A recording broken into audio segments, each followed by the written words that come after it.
महेश भट्ट, इनका क्या क्या रोल है उस सुशांत सिंह राजपूत के केस में हो या फिर जिया खान के केस में हो या फिर बहुत सारे ऐसे किस्से हैं महेश भट्ट के की मैं उसके बारे में जितना बोलूँ उतना कम। लेकिन आपको एक बात याद होगी, महेश भट्ट के बारे में मैं बोलूँ तो ऐसा लगेगा कि शायद कोई बाहर का इंसान बोल रहा है, क्योंकि मैंने ज़िंदगी में कभी महेश भट्ट के साथ तो काम नहीं किया, ये फैक्ट है। और इतना ही नहीं, मैं कभी उनको मिला भी नहीं हूँ। और बहुत लोग ये बोलते हैं कि मैं हमेशा किसी को भी उनको या आप क्यों बोलता हूँ, क्योंकि ये मेरे संस्कार है। कोई उम्र में बड़ा है तो वो निकल जाता है, वो मैं बोलना चाहता हूँ या नहीं बोलना चाहता हूँ डिफरेंट है। मैं क्या बोलना चाहता हूँ ये भी जानते हो आप उन लोगों को, लेकिन निकल जाता है, वो आदत है, उसका मैं कुछ नहीं कर सकता। लेकिन चलिए, अब महेश भट्ट जो कर रहे, महेश भट्ट ने नया कारनामा मैं सामने लाऊंगा। इससे पहले और एक बात आपको बता देता हूँ कि लवीना करके एक है जिनकी मेरे साथ 2-3 बार बात हुई है। ये महेश भट्ट की सबरवाल करके उनके चाचा के या किसी के लड़के थे महेश भट्ट के, उनके बेटे की ये बीवी थी, वाइफ थी, जिन्होंने महेश भट्ट को काफ़ी तरीके से, महेश भट्ट विक्रम भट्ट दोनों, उनको काफ़ी तरीके से एक्सपोज किया था कि वो किस तरह से नेपोटिज्म करते हैं, किसका कितने लोगों का काम छीनते हैं और क्या क्या करते हैं। ये बहुत सारी चीज़ें उन्होंने बोली थी अपने लोकल चैनल पे भी, यूट्यूब चैनल पे भी, और शायद कहीं पे बहुत सारी जगह उनका इंटरव्यू भी हुआ था। अब इस वीडियो में मैं कुछ और बताने वाला हूँ, लेकिन इस वीडियो में आगे बढ़ने से पहले प्लीज़ हाथ जोड़ के मेरी आप सबसे रिक्वेस्ट है कि इस चैनल को सब्सक्राइब करो, इस वीडियो को लाइक और शेयर करना ना भूलो, क्योंकि मैं जो कर रहा हूँ आज, मुझे पता है इस चीज़ के पीछे मेरी कितनी बर्बादी हो चुकी है और कितनी आगे हो सकती है, इसका कोई अनुमान आपको नहीं है। जब कुछ अलग ही हो जाएगा तब आप बोलोगे कि गणेश जी समझा रहे थे लेकिन हम नहीं समझ पाए। फिर वही बात है, जो इंसान है आपके सामने उसकी अगर आप कदर नहीं कर सकते तो फिर बाकी क्या ही मतलब है बाकी बात करने का। फिर ठीक है, चलो जाने, वो तो दुनिया है, ऐसे ही है। जाने के बाद उसकी कदर हो जाती है, जब जिंदा होता है उसकी कोई कदर नहीं करता, ये हमने ऑलरेडी देख चुके हैं। चलिए आगे बात करता हूँ मैं।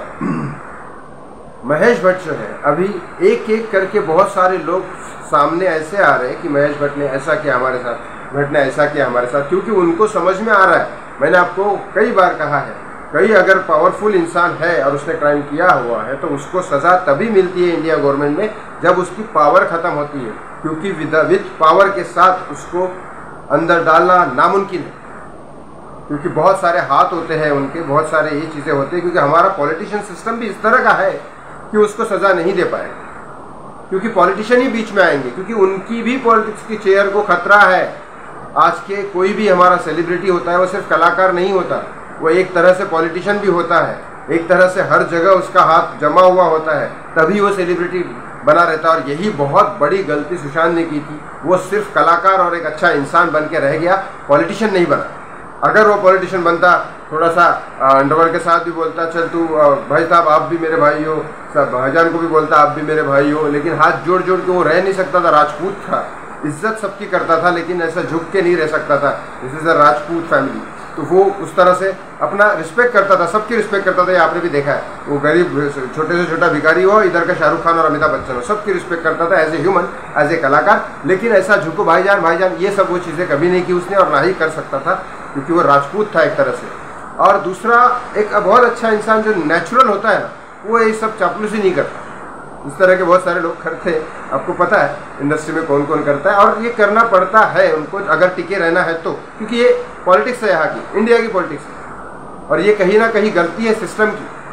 किसी एक की कम्युनिटी के ऊपर बोलने की ज़रूरत नहीं है। यहाँ तक कि कल मोदी जी का कहीं लाइव था, उन्होंने बोला था कि ये सिर्फ भाई भतीजावाद और ये परिवारवाद जो होता है वो सिर्फ इंडिया में सिर्फ पॉलिटिक्स तक नहीं है, भारत के हर एक विभाग में है। अब ये मोदी जी को भी समझ में आया, अगर उन्होंने कुछ चेंज करने की कोशिश की होती तो अब तक तो फिल्म सिटी बन गई होती। योगी जी जो बोल रहे हैं ना फिल्म सिटी बनाने की, वो फिल्म सिटी कब बनेगी? छोड़ो, और फिल्म सिटी बनाने के लिए किसको मिले थे वो लोग, जाने। अभी क्या है, बात यहाँ पे मुद्दे पे यहाँ आते हैं कि जिस तरह से बने रहना है, कोई पावरफुल इंसान को आप नहीं टाल सकते, ये बात बहुत ज़रूरी होती है कि पावर रखे। तो सुशांत ने वही नहीं किया, ना किसी पॉलिटिकल पार्टी की, जैसे अक्षय कुमार हमारे मोदी जी के सपोर्ट में रहते हैं, ना ही सुशांत ने किसी पॉलिटिकल पार्टी का सपोर्ट लिया, ना ही उसने कभी किसी कास्टनिज्म या उनका सपोर्ट लिया, जो कलाकार मैक्सिमम नहीं लेते, लेकिन फिर भी कुछ कलाकार होते हैं ईद, भाईजान, वो सब करते रहते हैं, सलाम वलाम करते रहते हैं, ऐसे फोटोज डालते रहते हैं ताकि वो कम्युनिटी उनकी सपोर्ट में रहे। सुशांत ऐसा कुछ नहीं था, वो तो बेचारा पटना का था, लेकिन फिर भी पटना की कम्युनिटी को नहीं, उसने तो नागालैंड जैसी जहाँ उसका कोई लेना देना नहीं है वहाँ जाके सपोर्ट किया। तो बात यह है कि उसने ये इंडिया की सिस्टम को नहीं समझ पाया, क्योंकि अगर मैं कल सेलिब्रिटी बनूंगा तो मैं तो 4-5 जगह हाथ जमा के रखूंगा, क्योंकि अगर आपको जीना है इंडिया में, सेलिब्रिटी बने रहना है, तो या तो फिर आप ऐसे वाले बनो या फिर ऐसे वाले बनो। हाथ घुसा के रखो, सबकी पकड़ अपने हाथ में रखो, अपनी पकड़ भी सबके हाथ में रखो और चलता रहेगा जिंदगी। ना आप किसी को अंदर डाल सकते हो, ना आपको कोई अंदर डाल सकता है। ये ऐसा एक दूसरे का हाथ पकड़ के सारे लोग चलते रहते हैं। तो या तो ऐसे रहो, क्योंकि इसके अलावा नहीं कर सकते। तो इस जीवन में ये राम का जीवन नहीं, यहाँ कलयुग में राम नहीं जिंदा रह सकते, कलयुग में कृष्ण जरूर रह सकते हैं। कृष्ण दिमाग से चलते थे, राम सतयुगवादी थे, वो धर्म और उसके बहुत धर्म नहीं, मतलब बहुत परम पुरुषोत्तम राम बोलते थे ना, वो बहुत अलग। तो वो राम युग नहीं है, सतयुग नहीं है। तो कलयुग में अगर रहना है या तो कृष्ण बन के रहना पड़ेगा या तो फिर चाणक्य बन के रहना पड़ेगा। तो ये बातें हैं, लेकिन सुशांत नहीं समझ पाया। चलो बात, आपको बहुत सारी चीज़ें मैं बीच बीच में सुशांत को लेके आता हूँ, क्योंकि ऐसी बहुत सारी चीज़ें हैं जो बहुत लोग नहीं बोलते, मुझे बोलना पड़ता है। महेश भट्ट का जो सुशांत के इसमें रोल था वो आपको सबको अच्छे से पता है, इससे पहले के वीडियो में भी मैंने बताया, बहुत सारे राज खोले हैं। उसके बाद और एक बात मैं आपको बोलता हूँ, अभी फिलहाल सुष्मिता सेन एक बहुत अच्छी कलाकार थी, बहुत अच्छी मिस यूनिवर्स या मिस वर्ल्ड भी बनी थी, वो पता नहीं मिस यूनिवर्स थी या मिस वर्ल्ड। मैं सिर्फ एक शो में सुष्मिता जी को मिला था, तो बहुत अच्छे से बात कर रही थी, हमारे डांसर्स वांसर्स को भी बहुत अच्छे से बोला और बात किया। और क्योंकि स्टेज पे जाने के पहले कम से कम कितना भी बड़ा सेलिब्रिटी हो 10 मिनट पहले उसको बैकग्राउंड में स्टेज के पहले ऐसा खड़ा रखते हैं, ताकि जब उसकी एंट्री हो तो गैप ना मिले इवेंट में।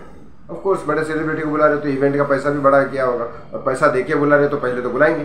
तो 10 मिनट हम पीछे रहते थे, तो डांसर वांसर के साथ मुझे भी खड़ा रहना पड़ता है, क्योंकि सुष्मिता के बाद हमारी एंट्री है, हमारा परफॉर्मेंस है। तो ऑफकोर्स तो वहाँ पे बातें होती है। तो ऐसे बहुत सारी सेलिब्रिटीज़ को मिला भी और बहुत सारे लोगों को नहीं भी मिला, तो थोड़ा देर उसमें समझ में आ जाता है कि आप कैसे इंसान हो, क्या हो। तो मेरे हिसाब से तो मुझे जितना पता लगा, और क्योंकि वो शो भी मेरे दोस्त का था, तो जब डीलिंग करने भी गए थे तो हमने बात किया था। तो Sushmita Sen was good person और गुड एक्ट्रेस भी है। लेकिन उसके बाद यहाँ तक कि हाँ, वो एक गलती तो उसने भी की है जो सारे बॉलीवुड वालों ने की, कि सुशांत के बारे में कुछ नहीं बोला। इसके बारे में तो मैं सुष्मिता को क्या किसी को भी सपोर्ट नहीं करता। लेकिन अब यह बात है, उसने क्लेम किया महेश भट्ट के ऊपर कि महेश भट्ट ने बहुत बड़ी बदतमीजी की, उसके साथ दुर्व्यवहार किया, उसके साथ ये PR टीम की, बॉलीवुड की न्यूज़ है, मैं अपनी तरफ से नहीं बोल रहा हूँ, ठीक है। तो वहाँ पे मैंने उन रिपोर्टर्स को पूछा, उन्होंने कहा यस सुष्मिता सेन के स्टेटमेंट है और ये उन्होंने कहा है। अब कुछ दिन पहले एक पाकिस्तानी हीरोइन आई थी, उसने भी यही स्टेटमेंट कहा था। कुछ दिन पहले 2 साल पहले लवीना जी आई थी जो उनके घर की बहू थी, उसने भी बोला है। हमारे सामने ऐसे बहुत सारे पिक्चर्स, ऐसे बहुत सारे फोटोज, ऐसे बहुत सारे व्हाट्सएप चैट आए जो महेश भट्ट के बारे में बहुत लोगों ने बोला। यहाँ तक कि मैंने जो बात बोली महेश भट्ट के बारे में, वो सिंपल सी क्या बात बोली कि महेश भट्ट का नाम अशरफ भट्ट है, जो लीगली है। तो मैंने आज तक में यही कहा था कि महेश भट्ट का नाम जब अशरफ भट्ट है तो अशरफ भट्ट के नाम से क्यों नहीं रहते वो, इसमें कोई गलत थोड़ी ना है। मैं किसी मुस्लिम या हिंदू की बात ही नहीं कर रहा हूँ, मैं तो बात कर रहा हूँ अगर आप नाम बदल के रह रहे हो, अशरफ भट्ट बोल रहे हो अपने आप को, कास्ट बदल रहे हो, तो फिर दुनिया के सामने भी बोलो ना कि अशरफ भट्ट हूँ मैं ये क्यों बोल रहे हो कि मैं महेश भट्ट हूँ। मतलब आप चाहते हो कि आपको महेश भट्ट के नाम से लोग जाने, आपको महेश भट्ट के नाम से आपकी पिक्चरें लोग देखें, और उसके बाद आप अशरफ भट्ट के नाम से चेंज होके उन लोगों का सपोर्ट ले ले और उन लोगों से पैसे भी ले ले और ये भी करें। मतलब दोनों तबलों पे हाथ रखने का है हमको, ये है। हाँ, तो ये है महेश भट्ट की पूरी सच्चाई, सुशांत सिंह राजपूत के केस में हो या बाकी मॉडल्स के केस में हो। ये बहुत सारी ऐसी इन्फॉर्मेशन है ना जो आपको पता नहीं, इसीलिए कहता हूँ कि प्लीज़ शेयर करो वीडियोस को, लाइक और सब्सक्राइब ज़रूर करो। प्रणाम।